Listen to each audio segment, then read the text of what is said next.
Welcome to Imperfect Momming. Our children are constantly looking to us for examples. The term role model doesn't quite cut it here. We are shaping their worldview with every move we make. You see, it's not in the lectures we give or moments where we are actively attempting to teach them. It's in the micro movements we make, the unconscious ways in which we navigate life. We are constantly teaching our children how to show up for themselves, their friends, their future partners, and even their future children. So what can we do to ensure we are raising thoughtful, compassionate, self-aware human beings? We have to become them ourselves. No one is perfect, but we can still all be better, and it starts with self-healing. Let's get to it.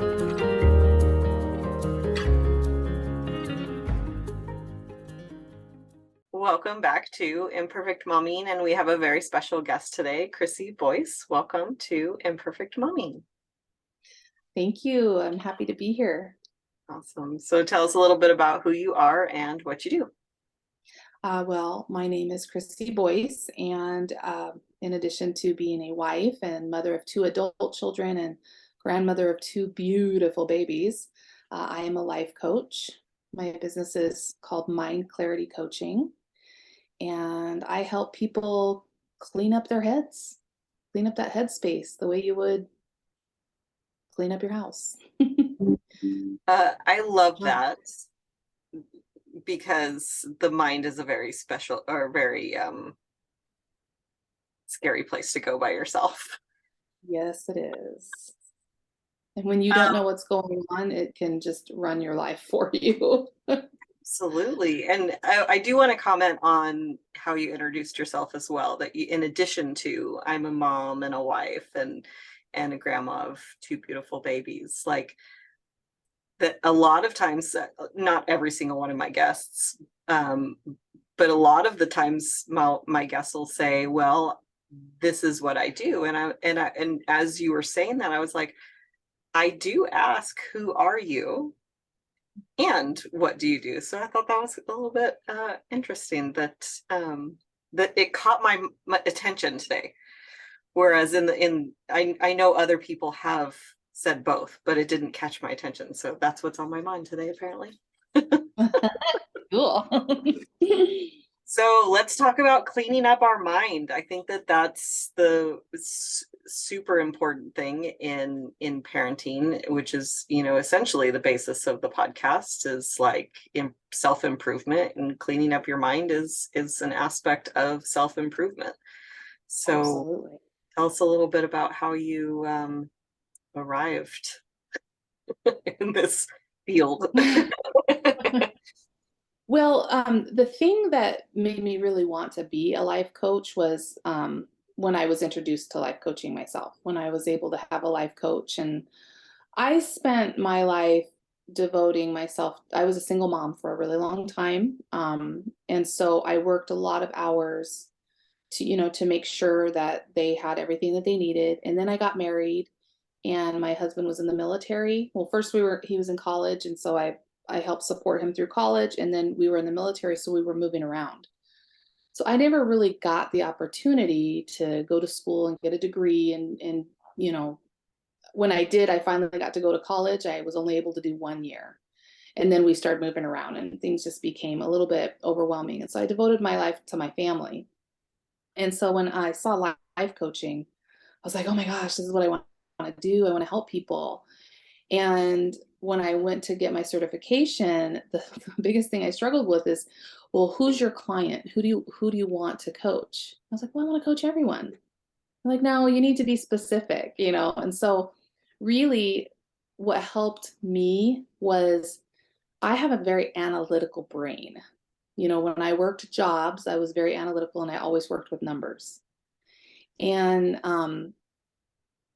as an assistant, at one time I worked as an assistant, they would ask me to create things like calculators in Excel spreadsheets and things like that. So I'd ask a lot of questions, And I remember one time I had this boss, and she was getting frustrated because I kept asking questions about this calculator she wanted. I finally just had to say, look, I'm not questioning your authority. I'm trying to understand. I'm trying to gain clarity so that I can give you what you're asking for. And when I'm clear on things, I feel like I can make things more efficient. Like I just feel so much more open and, open to receive. Like when I have clarity, when I feel bogged down, when my brain just feels like, I can't sleep because all I'm doing is thinking, and the words in my head, the language my brain is speaking is very negative. Um, I really struggle with things. So gaining clarity is an important thing for me. So I want to help those people out there who need that as well, who, when they have clarity in mind, they feel, peace in their soul. Mhm. So that's kind of, Yeah, and what's really interesting about that is, so you ask questions to get clarity, right? And what's something that we all get shut down by when we're kids? why? Why? Yeah. Like, because honestly, why? The 3,000th time that you've heard it is super annoying. Like, we've all been through that stage. Some of our listeners might still be in that stage, but we've all been through the stage. And I know I've brought this up before, but Coach Sean Smith said one time in a speaking training that I was part of, that the best coaches are 3-year-olds because they never stop asking why. And my son was 6 at the time.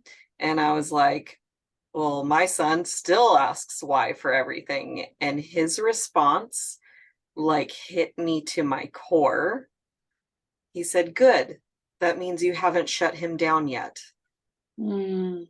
And right, that was like my body did that noise. Like it was the yet of it. Like it's an inevitability that the why will be shut down. And not necessarily, I didn't take it as like, I'm going to be the one that does it, but, because I don't remember specifically anybody telling me to stop asking why or anything like that, but I did. I stopped asking why. And my son's 11 now, and he's encountered his first teacher who's been irritated by the question why. Mm-hmm. And I've talked about it several times. It involves, why does he have to take off his hat? But I'm going to have a conversation with this, I'm pretty sure, with Melanie about like, why is it important to take your hat off? Like, why are these rules important? So we're going to dissect that in a future podcast. Y'all don't know who Melanie is yet, but you will. Chrissy knows who Melanie is. But so did you not have the why shut down, or did you discover it? Shut down. Okay. My childhood, I don't have a lot of memories of the early parts of my childhood. My memories are more 8th grade on. But I have little blips of memories before that. And I do remember my mom and my grandfather saying, her dad, children are to be seen, not heard. And when I'd ask why, it is because I said so. And the one thing, and that was always very confusing to me, I wasn't clear. So I eventually just stopped talking and I went inward. And that was the beginning of my journey of self-suppression and isolation. And which is, if you knew, like if those of you out there like really knew me, you'd know that I'm such a people person. Isolating myself almost killed me. Like it was not good. But I did the same thing to my kids. Like all of these realizations that I have, I've I've gotten them recently. As I'm coming out of the dark place, I'm picking up on the lessons that I learned from them. And the thing about saying, because I said so, and not allowing your child to have a clear understanding as to why they can't do this thing or why they can't say this thing, it's like you're taking away their agency. Then they become a robot. Then they're just doing it because they're told. And is that what the kind of adult you want them to be? Yeah. I Right see it in there. my adult, I'm sorry, what? Go for it. No, I see it in my adult children. in a lot of places. And think somehow I was blessed with having the relationship with my adult children. Like my daughter is 30, and her and I have had some real big blow-ups, but we still talk. Like we're able to talk, really talk through the things that, you know, she's gone through, or I see her going through, or the things I see my son going through. And the one thing that I see them going through is allowing people to treat them badly. Mm. And it's probably because they don't feel like they can ask why, or they don't feel like they can gain, you know, they don't have the clarity of who they really are. Right. So, yeah. And I will tell you that, you know, if there's any part of you that's like, man, I wish I knew this stuff when they were younger so I could have taught them that. My biggest struggle is teaching my son how to not be a blind rule follower and get him to listen to me, to follow the rules.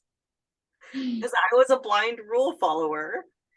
And like, there's the internal dialogue of, what am I trying to teach my son right now and why, runs rampant.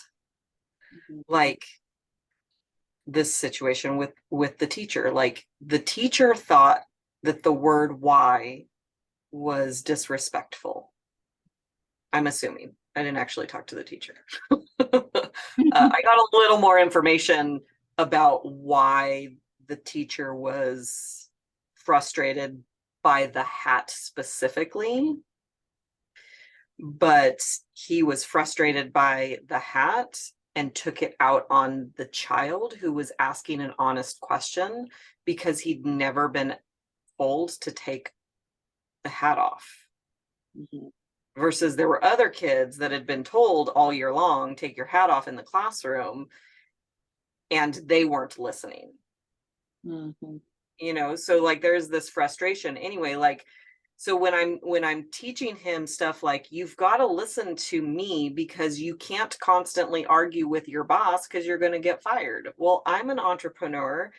Do I want to be raising an entrepreneurial kid, or do I want to be raising a good little employee? So it's like, it's so like, oh shit, I'm literally, oops, I forgot, I don't always cut off cuts on my podcast. It's fine, but I'm literally, I'm going through my mom guilt book right now because I'm going to re-release it. And probably by the time this is released, it'll be released, but I'm like going through it, and now I forgot what I was going to mention about that. Oh, that I believe that our souls choose our parents, and that means that our kids choose us. And part of those choices is that they choose us because of the lessons they're going to learn from us in what we do right and in what we do wrong. Mm-hmm. So it's like, and then with that information, I'm like, well, is this one of those things that I'm supposed to do right, or one of those things I'm supposed to do wrong? It's crazy making. I completely get that. I think the one thing that I wish I knew to teach my children, and it's impossible because I didn't know it myself at all, was how to love myself. And how, because just knowing who you are as an innate person, that way when someone asks you a question, you have an answer, right? Like, and my very first coaching experience, which is really weird, was long before I ever knew about actual coaching. It was when I married my husband, who is 8 years younger than me, by the way. And when he came into, you know, I had 2 kids, and they were, I think Victor was 9 and Ashley maybe was 12 when we got married. And I remember when I would watch him be a disciplinarian, he would ask him questions. I remember it was like Ashley was going to her first like it was a first, like, party for an 8th grader or 9th grader. I can't remember, but he was like, okay, so what are you going to do if someone offers you alcohol?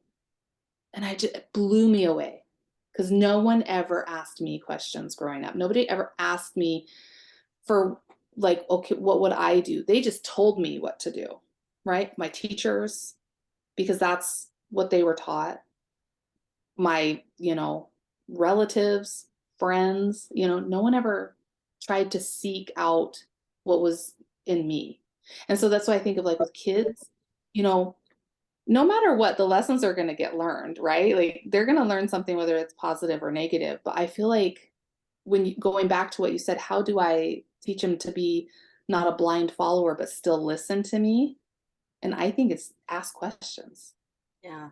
Ask No, them, ask I them, love like I coaching. love that. Like, why would you know to ask questions when Yeah. no one asked you questions, and children are meant to be seen and not heard? So literally inside that statement, which I don't know a single person that hasn't heard that or felt it growing up from someone somewhere, and but like, what value could you possibly think that you have as a child?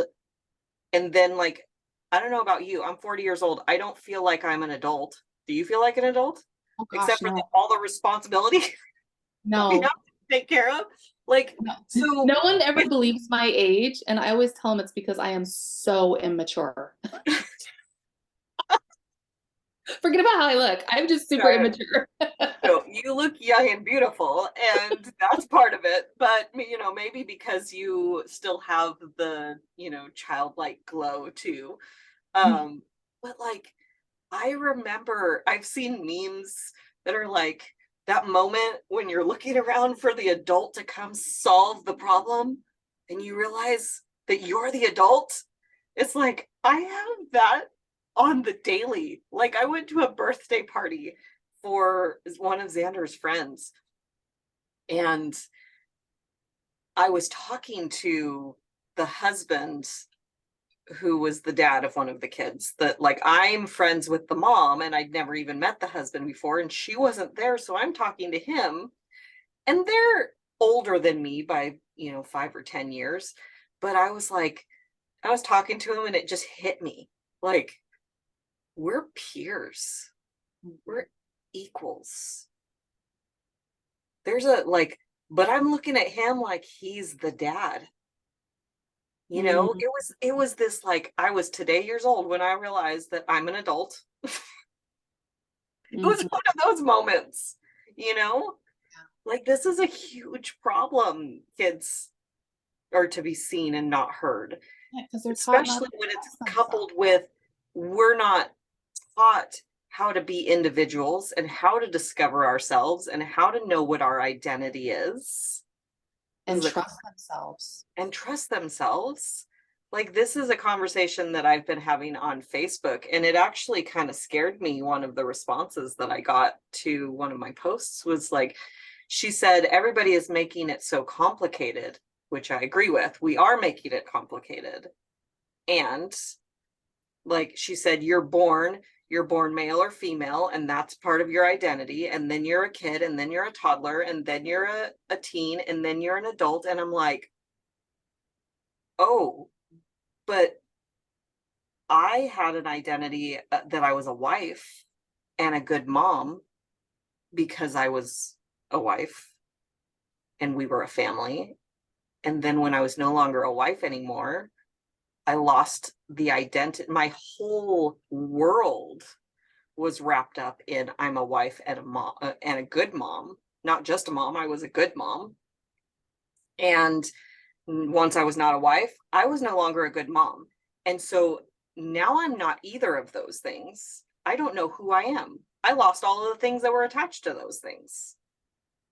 So when we're not taught to, like, value ourselves, trust ourselves, figure out who we are, none of that's valued. Yeah. Then we put our value into external things. Right. And the first question that came to my mind when I heard we're making this too complicated is this, are we really making it complicated, or are we starting to understand and accept the complication? That it is Life complicated. is complicated. Yeah. And by closing your eyes and burying your head in the sand and pretending it's not complicated and just putting a band-aid over all these things, that doesn't help. It certainly doesn't help your children to become big adults. Like, I think the thing is you have a lot of, and this is me, I was the kid who had kids. I was the kid that didn't know how to be a parent, having children. So I was the emotionally immature adult raising children, and that can create all kinds of issues on their own. And I couldn't have those big conversations with them back then because I didn't know. I didn't know. So I love that what you're doing, having this, like, being able to say, yeah, I was so imperfect as a parent, and being able to learn from someone else's experience. I was always one who I would always ask questions, super inquisitive. And the trust issue, I remember I was a dental assistant when my kids were little, and we had this 18-year-old guy come in to do our sterilization. And I remember his name was Nathan, and he was in a band. And he came from, a family, and he was just real good. Just, when you think of 18-year-old in a band, you're thinking drugs and all this stuff. No, this guy was, I mean, their band was, I think, a little bit more Christian based, but he was just, he wasn't the kind that wanted to do that stuff. And I remember asking him, because I knew my kids were going to be teenagers soon. And I was like, what did your parents do to, how are they raising you to make it so you're not doing drugs and drinking? Because he didn't drink or do drugs or anything like that. And his answer was, I don't know. He goes, they've just always had a lot of trust in me and my brothers. And that was kind of impactful, being able to be trusted at a young age, and then learning how to trust yourself at a young age. Wow, can you imagine? Yeah. No, I can't. It's like, right, like, it's foreign. But Yeah. I feel like, it was something you said that made me think of that. Oh, when you realize that you're the adult. Yeah. Yeah. Like, why would you feel like an adult if you don't trust yourself Right. and your decisions? And we have all this evidence that we collect in our lives that prove that we can't trust our decisions. Yeah. Whether it's we get with an abusive partner, we walk out on a job, or we do something to get fired on a job, we do the wrong thing as a parent, like, we collect that information in our head. That's a part of the mind clutter that I like to help clear out of people, is this evidence that, okay, yeah, this thing happened, we experienced it, but that's not who we are. So hope that didn't spiderweb off into No, something. my whole podcast is spiderwebbing off thoughts. It's how my brain works, so it's just like squirrel. I love that, because I love it for many reasons, and I had another thought that's gone now. It might come back. Speaking of squirrel, you and I went to our coaching training together recently, in a couple months ago, and one of the exercises, now I don't remember if it was in the pre-course. I think it was in the pre-course and in the 5-day course, but he says, you get to open up your inner child and just unleash the why. Was that, like, exciting to you at that point, where it was like you got permission, or had you already gone through the permission to ask why at that point? No, I didn't understand. It was so foreign to me that when he said that, it wasn't like, oh, I get to ask why, because I think it was at the beginning, because in the beginning I was so locked down with what people told me I couldn't do. And so he's now giving me permission to do this, but I was so saturated with such a habit that I couldn't ask why, I couldn't ask questions, that it affects my coaching business. All coaching is asking questions, right? But when you don't feel like you can ask a question, how are you supposed to be successful at this, right? Yeah. And then when he said the inner child, I didn't understand that either. I was like, what the heck is that? Like, I mean, I'd heard of an inner child before. By the end of it, I was like, oh, yeehaw. And that's all my brain has been doing lately, is asking questions to myself. Right. It's like bringing stuff up and asking questions like, oh, what do I learn from this? Why am I holding on to this? Why did I grab that? And why, why did I build this filter because of it? Again, spider web, squirrel. Yeah. By the end of it, now I'm in this like, oh my God, I can totally ask my questions, and I get to find out who I am, which is amazing. I can't even imagine where I would be if I was able to do this as a child. Yeah. Yeah. I want so much to keep having this conversation, and I have a hard stop. So I have to ask you, what piece of advice do you want to give to moms? I would tell them to be compassionate with themselves and to practice self-care, because Lisa Nichols is my mentor, and she says, give from your overflow. When your cup is overflowing, that's when you can give, and that's when you give, it's that quality versus quantity thing. Take care of yourself and have compassion, because no parent is perfect. No matter how good you are as a parent, you mess your kids up somehow. You're gonna have issues somehow. Like, they'll hold on to it somehow because they're looking at it through their filters, right? So yeah, compassion. I had a thought about that, right? That like when we come into our bodies, they're depending on what you believe spiritually, but an idea that I would love to, I'm talking to the listeners, but an idea I'd love to plant is that we are unlimited beings in a body. And so if you are an unlimited being in a body, like, or you're an unlimited being, and then you're shoved into this body, like this body that doesn't do anything by itself. It's completely dependent on the humans that are taking care of it for years. And our higher self that was shoved into this body, we know what we need, or it knows what it needs to properly be taken care of. But somewhere along the way, like the body doesn't know, or there's a disconnection between our higher selves and our physical selves. And so we don't know how to ask, or when we do ask, it's shut down, it's not given.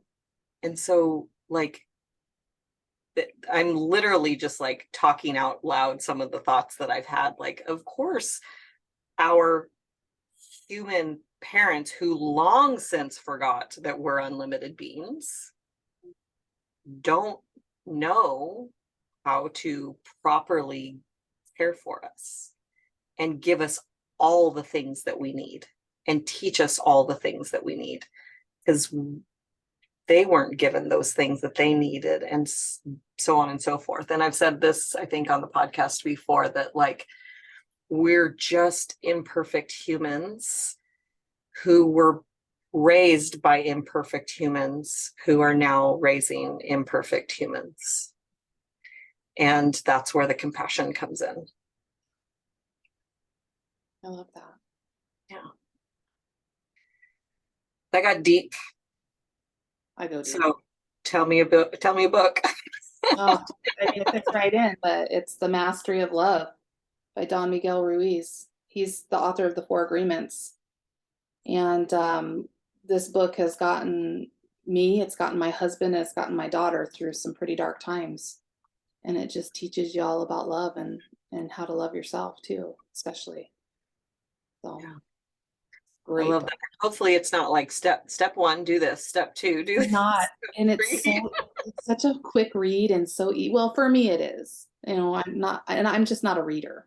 If things have to really grab hold of me to make me finish a whole book. But It did.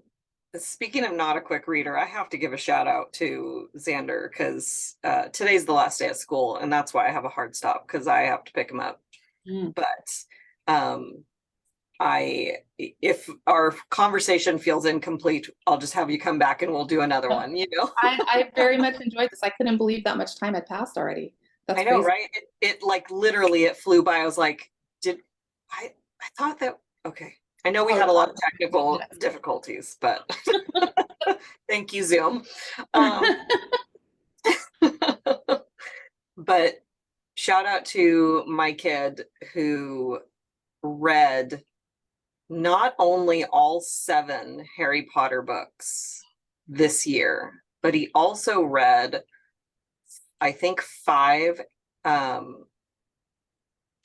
Percy Jackson books and The Bridge to Terabithia, which he hated. But Xander, jeez, how old is he? He's 11. I love his teacher, literally loved her. Like, she's the cutest thing. It's her first year as a teacher. And her goal was for the class to read 8,000 books. I'm exaggerating. I don't know what the goal was, but it felt like we had to read 8,000 books. But that's 14 books I counted last night. And here's the really big shout out. Like, there was a Harry Potter reading club and they didn't finish the books. They started before him and he finished before they did. And I was like, I'm going to have to remind him, you know how you said you were a slow reader? You're not a slow reader. Yes, that's amazing. So as a reward for finishing all 7 books, we bought him the Elder Wand from Harry Potter for anybody who's a fan, and it actually shoots sparks. It's amazing. And we showed it to my mom, who's read Harry Potter 87 times, and my mom, in her genius, said, "Oh, did you get your Hogwarts letter?" And I'm like, missed opportunity. Have you taken him to Universal Studios yet? Pretty sure we're gonna have to do that. We went. I've got the wand. They've got wands that do actual magic throughout the Harry Potter land. Gosh, and that was my favorite ride by far. Yeah. No, we're gonna, and I was like, he's 11. We're like, this is such a missed opportunity. Like, I could have sent him the Hogwarts letter. I'm not creative. I am creative. I'm not creative that way. But I had to give him a shout out. He was also he scored the highest in science in the school. And I was a little confused because he also said that, not confused that he was top in science, because he's been studying science since he could watch YouTube, honestly, / pick his own videos. But he said that they don't teach science. And I'm like, what do you mean you don't? But they're testing you on it. So how could they not teach you? And he goes, no, it's just like common sense questions on science. Like, they don't teach science anymore? He says they don't teach science. Oh, okay. I'm gonna have to verify that with his teacher. I don't know. My kids are so old. I haven't had kids in school forever. I can't imagine that they stopped any of the STEMs, right? Science. What's the T? What's the E?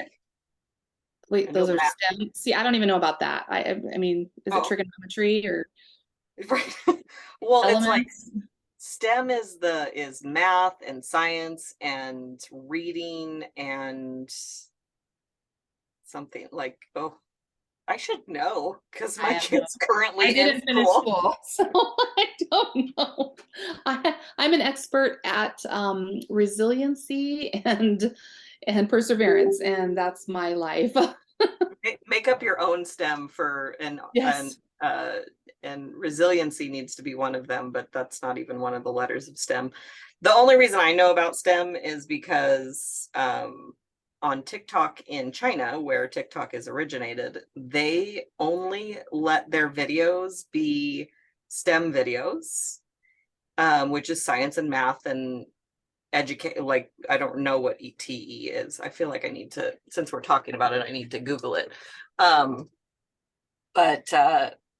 they only allow those types of videos, and they only allow like 2 hours a day or 45 minutes a day. It's something really small. And science, technology, engineering, and math are what they only allow on TikTok in China, 45 minutes or less. Wow. And under a certain age. And all the kids in China want to be STEM related professions. All the kids in the US, they want to be influencers. So this is scary if you want to be conspiracy theorist. Of like, think about 2-3 generations of kids who only want to be influencers. Yeah. I won't go political. We don't have time for that. I know, right? Like, I could go down the conspiracy theory. I could talk to you forever about it. What's that? I said I could talk to you forever. Not necessarily about conspiracy theories, but just in general. Just in general, of like the ideas of where the world's going, and Yeah. Well, that's because I love you. I love talking to you. Every time we have a conversation, I feel like my face hurts because I smile so much, and you make me happy to talk to you. Thank you so much. I'm so grateful that you asked me to be a part of this. Absolutely. So where can our listeners find you? I don't want people to be able to find you. Well, they can, if they're interested in life coaching, can schedule a free clarity call of just going to mindclaritycoaching.com. And I'm working on my website right now. It's still up, but if you see something that doesn't look right, it's because I'm working on it. Right. Bare bones is better than no bones, right? Yes, and the scheduling works. I know that for sure. Like, on it. That part, the most important, right? All right. Well, thank you again so much for a lovely conversation. And the food for thoughts for me are my favorite. So I loved dissecting this with you, and you're always welcome back on the podcast. So anytime. Thank you. So there will be another episode of Imperfect Momming for you all next week. And until then, keep healing. Bye, guys. Thank you for tuning in to Imperfect Momming. It's time for us to step up and realize that our power is not in trying to shape our children. Our power lies in shaping ourselves into the people we want our children to model themselves after. Don't just do it for your kids. Do it for yourself. When you become a more self-aware, compassionate, and confident person, you and everyone around you benefit. For more information about me and my work, visit AlysiaLyons.com. That's AlysiaLyons.com. See you next time.